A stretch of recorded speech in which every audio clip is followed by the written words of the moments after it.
Hello everyone, इस video में मैं ऐसी बात करने वाला हूं कि अगर आपको फिजिक्स और मैकेनिक्स में इंटरेस्ट नहीं है और आपका मैथमेटिकल कैपेबिलिटी ठीक ठाक नहीं है तो शायद ये वीडियो आपके काम का नहीं है। वैसे यूट्यूब पे ऐसे वीडियो डालने के लिए लोग मना करते हैं, पर मुझे बहुत मजा आया इस चीज को सीखने में और इसको सिखाने में, तो मुझे लगा कि मैं एक बार सबको सिखानी चाहिए। That is why I am here, just try to understand कि what is happening in this question. Let's figure it out कि क्या हो रहा है इस सवाल में। जैसे एक हमारे पास दीवार थी और यहां पर कोई भी एक ब्लॉक है। लेट्स से इस ब्लॉक का मास सिंप्लीफिकेशन के लिए 1 kg है और यहां पर एक दूसरा ब्लॉक है, उसका मास 64 kg है। 64 की जगह मैं 16 ले लेता हूं, थोड़ा कैलकुलेशन आसान रहेगी। 16 kg है इसका मास, जो है वो 16 kg है। अलग अलग मास के मैंने ले लिए और इसमें इस 16 kg वाले ब्लॉक को हमने इधर की तरफ एक वेलोसिटी दे दी v और ऑल कोलिजन्स आर इलास्टिक। दीवार से भी इलास्टिक है, ब्लॉक से भी इलास्टिक है। क्वेश्चन पूछा गया है कि how many collisions will take place. How many collisions will take place, कितने कोलिजन्स होंगे, इसका आंसर बताना है हमें। तो ये क्वेश्चन बहुत लंबा जाएगा अगर हम नॉर्मल स्टैंडर्ड तरीके से करेंगे, पर इसका जो एक मैथमेटिकल अप्रोच मैंने देखा और सीखा, उसको देखकर तो मजा ही आ गया। मैंने कहा क्या थॉट प्रोसेस है। ऑब्वियसली वो मेरा तरीका नहीं था, मैंने कहीं से सीखा, पर वो इतना इंटरेस्टिंग है कि मुझे ये फर्ज बनता है कि मैं अपने बच्चों को बताऊं। तो समझने की कोशिश करते हैं क्या। लेट्स से किसी भी सिचुएशन में इनकी टक्कर इन दोनों की जब टक्कर हुई तो 1 kg वाले की वेलोसिटी v1 आ गई और 16 kg वाले की वेलोसिटी इधर की तरफ v2 आ गई। आपने कहा सर आपने इधर v1 इधर v2 क्यों लिखा है? मैंने कहा मैं तो पॉजिटिव लेके चल रहा हूं, पॉजिटिव लेके चल रहा हूं, आनी होगी तो नेगेटिव आ जाएगी, तो मैं जनरल डेरिवेशंस की बात कर रहा हूं, इसलिए मैं दोनों की वेलोसिटीज को पॉजिटिव माना। अब one thing you are sure कि if all collisions are elastic, then you guarantee that total kinetic energy after collision will be same जो पहले थी। तो क्या मैं कह सकता हूं इस केस में कि half into 1 into v1 square plus half into 16 into v2 square is constant. इसकी वैल्यू कांस्टेंट आने वाली है चाहे कैसा भी हो, और वैसे भी दीवार से भी टकराएगा तब भी इसकी वैल्यू कांस्टेंट आने वाली है। क्यों इसकी वैल्यू कांस्टेंट आने वाली है? क्योंकि एनर्जी का लॉस तो होना नहीं है, तो यानी कि ये नंबर एक कांस्टेंट है। अब मैंने मैथमेटिकली इस नंबर को देखने की कोशिश की तो ये नंबर क्या लिखा हुआ है। अगर आप देखें तो ये नंबर लिखा हुआ है v1 स्क्वेयर प्लस 4v2 का whole square is equal to constant. v1 square plus 4v2 का whole square equal to constant. If I try to draw the graph between V1 and V2, I hope you understand in maths, then it is the ellipse. ये ellipse आएगा अगर मैं V1 और V2 का graph खींचूंगा। लेकिन अगर मैं ये ग्राफ V1 और 4V2 का खींचूंगा, यानी V1 को अगर मैं X मानूं और 4V2 को अगर मैं Y मानूं, तो क्या ये x square plus y square equal to constant? It means it is the equation of circle.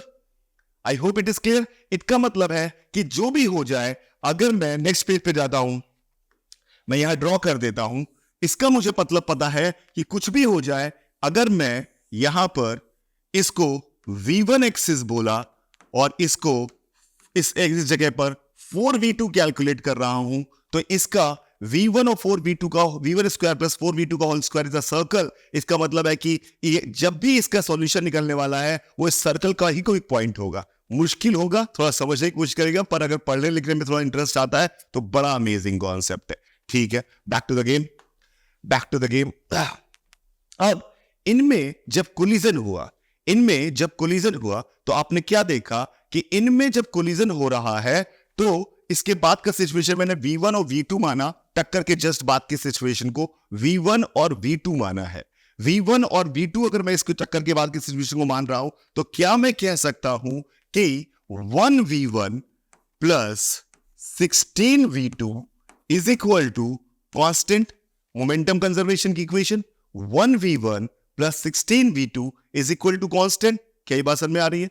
तो अगर मैं इस इक्वेशन को लिखूं कि हमारा जो y और x हमने माना, v1 को x माना है, v4 v2 को y माना है, तो क्या ये हमारे पास है x plus 4y is equal to constant, x plus 4y is equal to constant, यानी कि इस y की वैल्यू हमारे पास आ गई -1/4 times x plus c, -1/4 plus x plus c।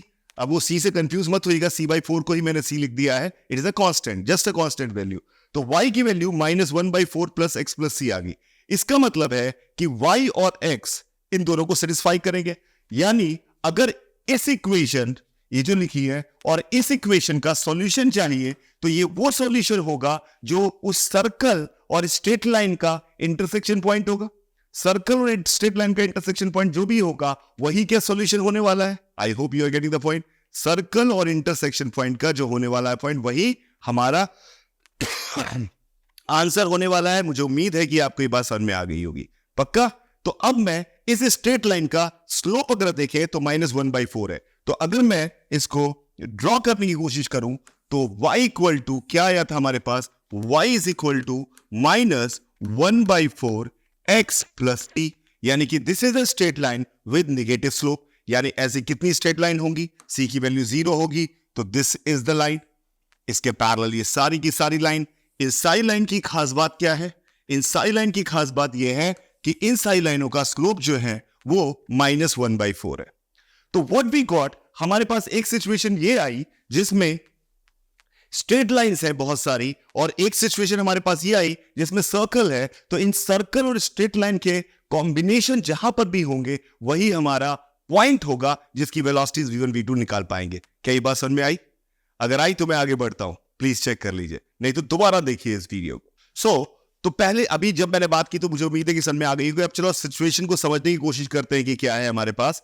तो अभी आपने देखा कि स्टार्टिंग में हमारे 16 kg के पास इधर वेलोसिटी v थी और 1 kg के पास वेलोसिटी 0 थी, यानी कि इनिशियली v1 की वैल्यू 0 होनी चाहिए और v2 नेगेटिव होना चाहिए और उसको सर्कल पे ही लाई करना चाहिए। तो उस हिसाब से अगर हम ड्रॉ करने की कोशिश करें तो आपको दिख रहा है कि this would be our starting point, यानी कि ये इनिशियल कंडीशन है, फर्स्ट कंडीशन यह है, ये इनिशियली यहां पर है।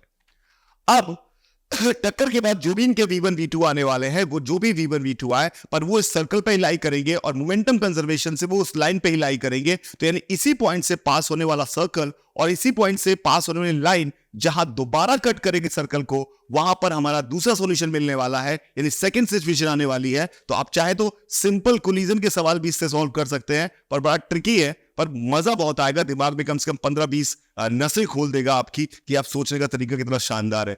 तो अगर मैं यहां से लाइन खींचने की कोशिश करूं जिसका स्लोप -1/4 है, तो आपको दिख रहा है कि स्लोप -1/4 है। इसका मतलब है कि it is very close to x axis. उल्टा नेगेटिव तो है, डिक्रीजिंग फंक्शन तो है, पर वो क्लोज टू एक्स एक्सिस होगा, बिकॉज स्लोप की वैल्यू x -1 से भी कम नेगेटिव आ रही है, इसलिए। तो इसका पहला सॉल्यूशन जो होगा वो कुछ ऐसे जाकर ये यहां कट करेगा और ये हमारा फर्स्ट आंसर आने वाला है, यानी कि ये फर्स्ट कोलिजन हो गया।